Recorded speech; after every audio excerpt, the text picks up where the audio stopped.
That's right, it's really windy out there. We had a cold front move through during the overnight hours, and this is kind of some of the response to our winds have shifted to an easterly direction. Now, I'll point something out to you.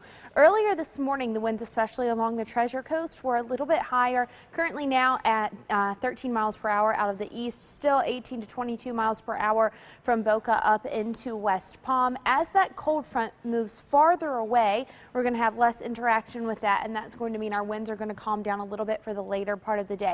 But you can see here, I've showed this a couple times, but it's just such a good illustration. You can kind of see the camera shaking around a little bit, and that's because the winds are just so gusty out there right now. You can also see we have a nice mix of sun and clouds. It's a pretty day out there. Just a few fast moving, very light showers.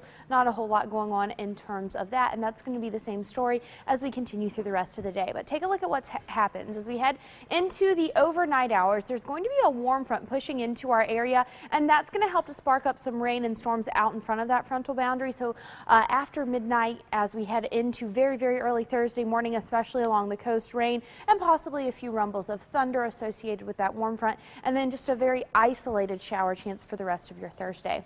Temperatures have already warmed up pretty nicely. 73 in Okeechobee, 77 in West Palm, mid 70s in Boynton and Boca. We're going to spend most of our afternoon in the mid and upper 70s, but it's really windy out there, so at times that can make it feel a little bit cooler.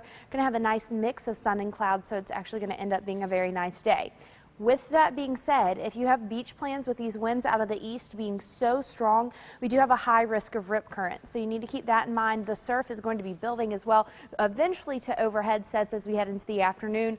Also, a small craft advisory in effect. So if you're doing some boating today, you're going to want to be careful. It's windy out there. The seas are going to be 6 to 9 feet with inland waters, choppy, rough, and exposed areas.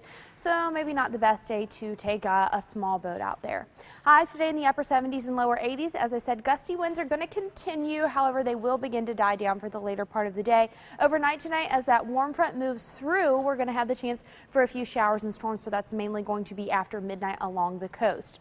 Your 3-day forecast shows mid 80s on Thursday. That warm front really going to allow us to warm up. Still in the lower 80s for Friday, but another cold front's going to move through as we head into the weekend, and that knocks our temperatures down for Saturday and Sunday. Highs only in the mid and upper 70s, overnight lows in the 60s. We're back in the 80s by Tuesday.